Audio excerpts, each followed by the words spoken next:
I'm going to talk to you mainly about arterial disease, and I realise that I'm the last speaker before lunch and the programme is running slightly over, so I'll try and go a little bit faster. So I've got a few disclosures, mainly around GRIFT, and I'm going to talk quite a lot about GRIFT in this presentation. I was also involved in writing the Peripheral Arterial Disease Quality Improvement Framework, which I suspect some, or hopefully most of you, are aware of and hopefully know a little bit about. But I thought we should probably start off with some clinical pictures. I know you've seen some clinical pictures in the last presentation. These are rather unpleasant just before lunch, but I suppose better than after lunch maybe. So this is a relatively recent patient in my unit. He presented initially with one small black spot on his great toe. And obviously it didn't go particularly well. So the second picture here was taken 1 week later, so 7 days. That one black spot on a toe being managed as an outpatient turned into a pretty nasty looking hallux, which resulted in amputation and subsequently some attempts at revascularisation, further debridement, and unfortunately this chap ended up with a bony amputation. Now, from the start to finish, that was less than a month. So from that picture that first picture with the black toe on the left to the end is less than a month, and he lost his leg at 31 days from the original presentation. And there is this concept, and for most clinicians in the room, I think we recognise, and we always have recognised, that if you turn up to a clinic, whether it's in primary care or podiatrist or to a vascular surgical clinic, and you've got some tissue loss on your foot, that's not good. And probably it means that you're in danger of losing that leg relatively quickly. But one of the things we haven't got in sort of terms of peripheral arterial disease critical limb ischemia is we haven't really got very good evidence that intervening earlier saves legs and lives. And it's really common sense to most of us who work in this field. If you see somebody like the patient I've just shown you, you really think, well, actually, the sooner I treat that and get some more blood down to that foot, the more likely we're going to save it. But actually, the evidence supporting that premise is actually quite low. The evidence base is not brilliant. In other sort of cardiovascular disease, we know that in stroke and heart attack, the data is very clear cut. So if you have a stroke or a heart attack, the sooner you're treated, the better the outcome. And clearly it should be the same for legs. So there's limited data. And when I started on this path in 2018, there were no real targets for critical limb ischemia, certainly no evidence-based targets. So I am a GRIFT lead. This report was a national report in 2018. So this is the first vascular GRIFT report, which was written by Mike Horrocks. Some of you may know Mike Horrocks. He was the professor of surgery in Bath, and he visited every unit in the country, a bit like I'm doing at the moment with Rachel Bell, who's my colleague, and we've got about halfway around England. But he recognised there were long waits for patients with most vascular conditions, but particularly with peripheral arterial disease, and he asked the Vascular Society at the time to develop a quality improvement framework for peripheral arterial disease. I, at the time, was the audit and governance chair of the Vascular Society, so I ran the NVR, and so this landed on my plate as the NVR clinical lead. And so in 2018, 2019, we spent a lot of time with wide stakeholder engagement trying to produce a quality improvement framework for peripheral arterial disease. This was first published in 2019 and then subsequently updated in 2022. It's available on the Vascular Society website. And we involved multidisciplinary teams. So this involved podiatrists, involved vascular nurse specialists, sonographers, everyone involved in care of this patient group. The one admission, and I've sort of regret it in hindsight, is we didn't involve a GP, we didn't involve a primary care physician in the writing group. I suspect some of you read this document.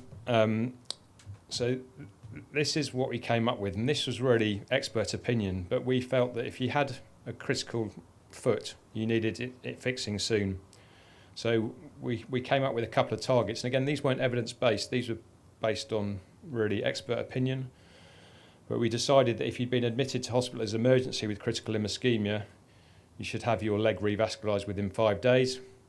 And if you had slightly less severe disease, so potentially a dry gangrenous patch on your one of your toes, we thought that you could be managed as an outpatient, but again with a fairly ambitious target of revascularising that leg within 14 days.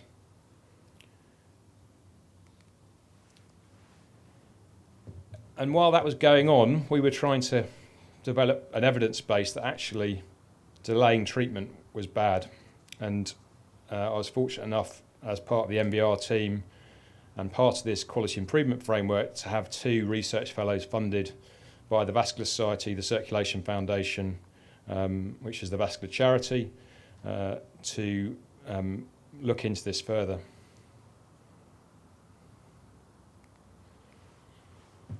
So this is, I suppose, quite a sobering slide. This is looking at emergency admissions from 2017 to 2019 in England, so over 10,000 patients.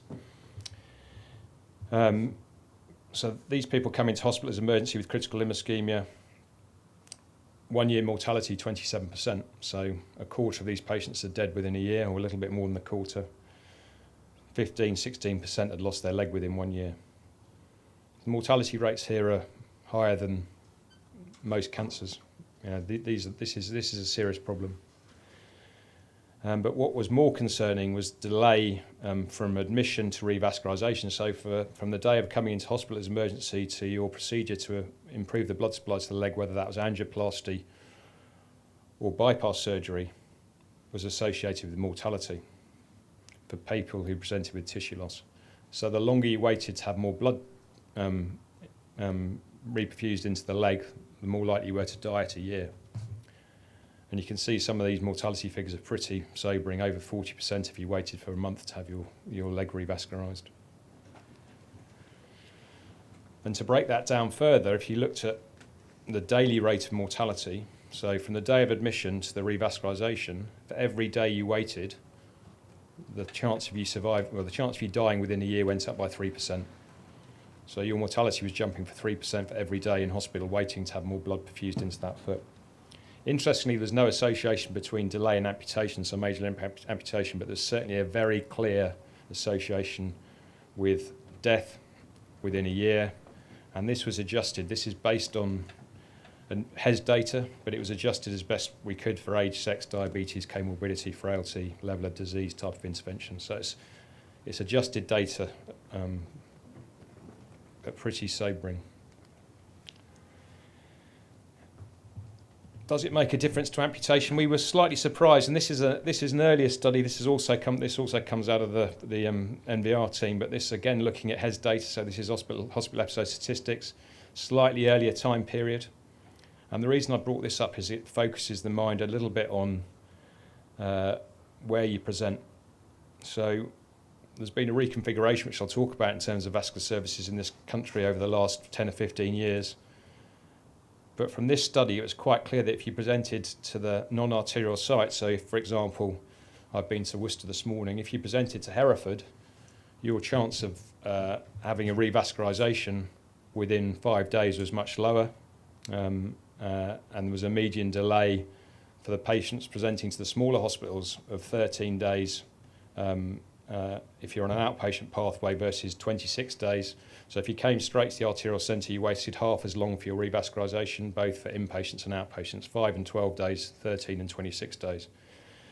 And that means the centralisation of services we've gone through over the last few years has probably removed skills from the smaller hospitals, and therefore patients presenting to those units are not doing as well. And obviously that's bad from my point of view as a GRIFT lead, because we're supposed to be trying to eliminate variation in practice. That's the same data again, but effectively you're more likely to lose your leg if you're presented to a spoke hospital than presenting to an arterial hub.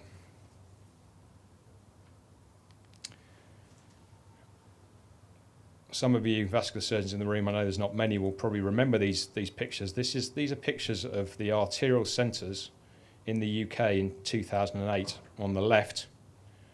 And the picture on the right here is a prediction of where the arterial centres were going to be in the future. And this was all based on evidence that aortic aneurysm repair and carotid endarterectomy had better outcomes in higher volume centres. So we've reconfigured our services in vascular surgery effectively around aneurysm and carotid surgery, because we know that by centralising those services we get better outcomes. But one of the downsides to that is probably the patients that have suffered the most are the patients with peripheral arterial disease, which are a far bigger group of patients. The picture here so the current picture is very similar to this prediction, which was made in 2008. So there's been a massive centralisation of vascular services, and therefore we've removed skills from the smaller hospitals. That's the paper of British Journal of Surgery. Peter Holt pushed a lot of this in terms of centralising aneurysm services, but I'll say it didn't really take account of the whole vascular service. This is some more recent data. This is from the US. This is interesting data. Again, this is about amputation, because I've shown you quite convincing data that delay means more likely to die within a year. The amputation data hasn't been quite as good. So this is data on over 1 million patients with critical limb ischemia from the US, between 66 and 86 years of age. And this is looking at outpatient endovascular repair. So outpatient endovascular angioplasty stenting for critical limb ischemia. So nearly 100,000 patients, which was only 8.8% of this cohort. And looking at revascularisation within 180 days. You can see the majority, about 50% of the patients in this cohort underwent angioplasty within 30 days. And there was no association with major limb amputation or all-cause mortality within the first 30 days. However, beyond 30 days, there's a significant rise in amputation rates. And what that meant was that anyone waiting an additional 10 days was 2.5% times more likely to, 2.5% greater risk of losing their limb within a year. And you can see that in this graph. So for each 30-day delay, the major limb amputation rate a year went up by 7.6%. And this is fairly convincing data, again, that delay is bad. We all knew this as vascular surgery. We've all known it, but we haven't really had the data to prove it. One of the good things that came out of the quality improvement programme, and I think this was a really big achievement for vascular surgery and vascular services, is that we managed to get a sequin. Now, I know some of you will know about the sequins because there's been a leg ulcer sequin as well. But for a small specialty and small areas, to get a sequin was really good for vascular surgery and the allied professions. So we had a sequin programme running for 2 years to try and drive earlier revascularisation based on the 5-day inpatient target. And we demonstrated some benefit. So driving this in England showed, it's not a massive increase, but effectively the numbers of patients being treated within 5 days of admission as emergencies went up from 47 to 55%. The number of trusts, interestingly, submitting data also increased into the MVR. So we got some buy-in from the vascular surgical specialties around the country to try and drive improvement for critical limb ischemia. So more patients getting treated earlier. And I think the data is fairly clear there to support that now. But there's variation across the country. So you can see here, this is a graph that shows England, Northern Ireland, Scotland and Wales. Obviously the sequin was only aimed at England because it's NHS England sequin. But you can still see here that some of it's rubbed off on some of the devolved nations, and they've been trying to improve their services as well. But you can see there's a massive variation in terms of time to revascularisation depending on your geographical location.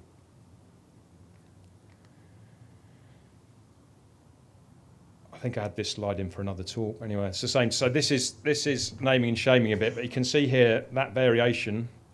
At the end of the sequin, there are some trusts like Imperial, York, one close by here, Dudley, who were achieving revascularisation in around 80% of patients, whereas others, Leeds, Lincoln, Liverpool, where they're down at a quarter. These trusts would have been fined quite a lot of money, over £1.5 million a year, something like that, for that sort of failure against the sequin target. So we haven't taken everyone with us, but we've certainly made some significant improvements. So I think for sort of peripheral arterial disease and wounds to a certain extent, since we've reconfigured services, patients have effectively been taken further away from vascular services. And for critical limb ischemia, I know we're a multidisciplinary team, but ultimately If you need more blood down your leg, you need a vascular surgeon or an interventional radiologist usually to fix that. And if the patients can't get there because then they haven't got good local services, then there's delay. And I hope I've shown you enough data to show you that delay is bad. Delay means death, delay means amputation. The number of vascular networks now in England, I think it's dropped to 51. We were just talking about this morning, so it's now 51. If you remember when I said to you in 2008, there was 242 hospitals doing vascular. So the numbers have dropped by pretty much 80% in just over 15 years.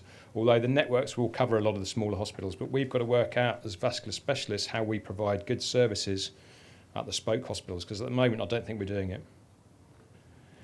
There has been changes to local vascular services. I mean, one of the things we've done in my network is that we've got fantastic specialist nurses. So I'm based in Cambridge, but I have a network that covers Kings Lynn, Peterborough, Huntingdon, Packworth, Bury St Edmunds.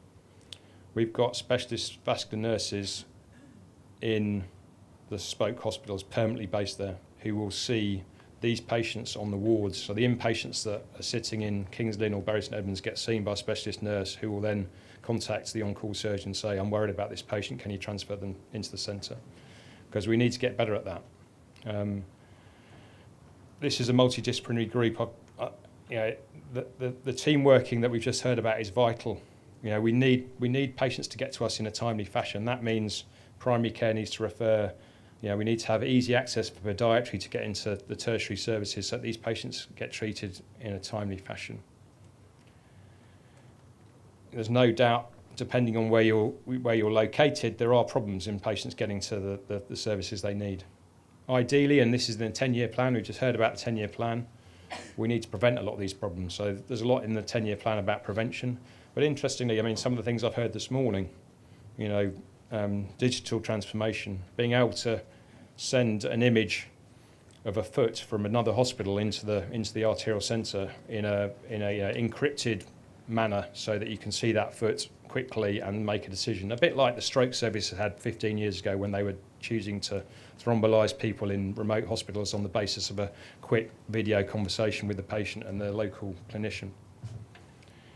But we need, I think one of the nice things about this meeting is the fact that this is a multidisciplinary group, and I think we've heard it in the previous talk, but working together as a team of nurses, podiatrists, diabetologists, vascular surgeons, interventional radiologists, vascular sonographers, industry, is vital to improve outcomes for this group.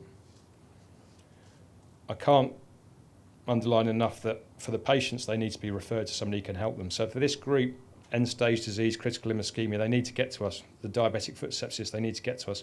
You will all be aware of the diabetic foot NICE guidance. They have to see us within 24 hours. They have to see somebody who knows what they do within 24 hours. There's no way that target's being hit. No way. I think open access hot foot clinics, if you look at the data from Leicester, where they've got open access hot foot clinics, people are getting seen quicker. I wasn't here earlier, but I've heard Naz speak before. I think the example in Manchester is fantastic. That set up with multidisciplinary teams, getting these patients seen and treated early. There's no doubt reduced amputation rates in that setting. But we need to do better as a group. So I think in summary and conclusions, I think the quality improvement framework and programme that we set up, accompanied by the Sequin in England, has been fantastic. It's really raised the profile of critical limb ischemia. We're not quite where the stroke people are. This is a similar disease. It's a cardiovascular disease. I would like to have those adverts on the telly where you've got the stroke, burning brain picture on the TV. We need similar stuff for feet. I think the 5-day target that we picked for revascularisation when we started all this, I say that was expert opinion, but now we've got data to support that. So early treatment of these patients saves limbs and lives. There's no getting away from that. And the worrying thing for me is that every day you wait, there's a 3% increase in mortality a year. These patients have got 27% mortality in 1 year, so this is a high-risk group of patients who are often die anyway, but delay increases those mortality rates. So I'm very happy to take some questions. I am doing a GRIFT visit to Gloucester this afternoon. It's called multitasking, Ellie, multitasking.